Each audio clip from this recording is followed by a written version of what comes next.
Buenas tardes, vecinos. Aquí, desde Será Justicia, en un día que no es el habitual, queremos acompañarlos porque en este tiempo nada es habitual. Hemos recibido algunas consultas respecto a la decisión anunciada por el presidente en el día de ayer, jueves 26 de marzo, de cerrar las fronteras. Una situación inédita que no registra antecedentes y que como tal no solo asusta, sino que muchos nos preguntamos acerca de su legalidad. Les cuento que la Convención Americana sobre Derechos Humanos, el llamado Pacto de San José de Costa Rica, tiene jerarquía constitucional y está por encima de las leyes.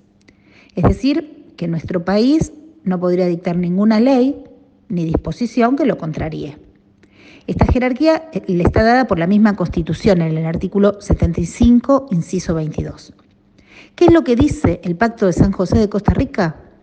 Bueno, en el artículo 5 de esta convención se establece que nadie puede ser expulsado del territorio del Estado del cual es nacional, ni ser privado del derecho a ingresar en el mismo. Es decir, se prohíbe expresamente el destierro. Si ustedes vieron alguna novela épica, existía en los pueblos de la antigüedad la pena del destierro, que era cuando se expulsaba a una persona en virtud de una condena, se expulsaba del lugar donde pertenecía, y esta pena podía ser temporal o podía ser definitiva, y era una pena complicada, era una pena casi peor que la pena de muerte.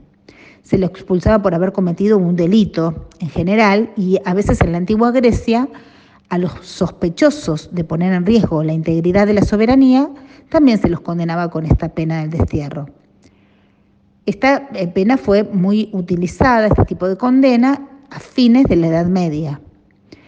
El Pacto de San José de Costa Rica pone fin de manera definitiva a esta condena en el ordenamiento jurídico de los países que adhieren a este pacto. Es decir, si escuchamos algunas declaraciones del presidente o de distintos políticos en este tiempo, en los medios, donde se dice que quienes se fueron del país, pese a la situación de emergencia sanitaria, en medio de una exhortación a quedarse, no serán repatriados, y se habla en tono de castigo por esa actitud, claramente estamos hablando de un peligrosísimo retroceso, no solamente constitucional, sino supranacional e histórico, porque el pacto, recordemos, tiene una validez por encima de la Constitución Nacional. Si cambiamos el enfoque, este ha sido el fundamento que dio el Poder Ejecutivo para firmar este decreto. En el artículo 27, el Pacto de San José de Costa Rica dice que en caso de guerra, de peligro público o de otra emergencia que amenace la independencia o seguridad del Estado, este podrá adoptar disposiciones en la medida y por el tiempo estrictamente limitados a la exigencia de la situación. Y puede suspender las obligaciones contraídas en virtud de esta convención, dice el pacto, siempre que tales disposiciones no sean incompatibles con las demás obligaciones que les impone el derecho internacional y que no entrañen discriminación alguna. Este mismo artículo 27, en otro inciso, sin embargo, nos dice que no puede suspenderse los derechos de circulación y de residencia. El gobierno, en una interpretación muy acotada, dice en este decreto, el decreto 313 del 2020, que él no está suspendiendo, sino restringiendo, y decide prohibir el ingreso al territorio nacional a través de puertos, aeropuertos, pasos internacionales, centros de frontera y cualquier otro punto de acceso a las personas residentes en el país que se encuentren en el exterior y a los argentinos residentes en el exterior.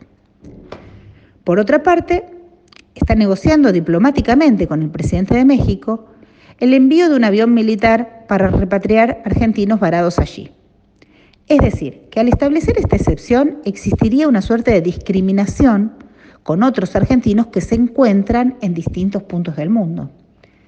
Reitero, la condena social de reprocharle a quienes aún sabiendo por habérseles anunciado la gravedad sanitaria se fueron y ahora quieren regresar, Es algo que a todos, me incluyo, nos moviliza. Pero hay que ser muy cautelosos al momento de legitimar ciertas acciones del gobierno, porque no nos olvidemos que ha sido el consenso social el que ha permitido siempre los excesos del Estado. Entendemos que hay una situación de máxima emergencia, entendemos que por una cuestión de sentido de preservación muchos hayamos aplaudido la medida, pero también entendemos que hay un orden constitucional con el cual es muy peligroso jugar y debemos ser muy cautos a la hora de decidir acerca de ciertas cuestiones. Lo cierto es que en el día de hoy se publica el decreto 313-2020 en el boletín oficial, donde se establecen estas prohibiciones, este cierre de frontera al que nos hemos referido, con la única excepción de las personas que se encuentren en tránsito, es decir, que hay personas que se encuentran volando, tienen quizás escalas en distintos países. Bueno, estas personas tienen 48 horas para poder ingresar al país. También se exceptúan a los vuelos sanitarios y a las operaciones o el transporte comercial. Vecinos, hoy todos somos responsables de nuestro cuidado y del cuidado del otro. Para terminar, les voy a leer algo que publicó el fin de semana la editorial Perfil. Aislémoslo a él, encerrémoslo afuera, dejémoslo solo. Que ninguna mano lo lleve, que ningún cuerpo lo hospede. Aislémoslo a él, que se quede sin nadie, que no encuentre vacante, que la esperanza lo espante, que lo ahuyente el amor. Aislémoslo a él, que nos vea unidos, cada uno en su fuerte, siendo más fuerte que lo que ningún virus vio. Será justicia.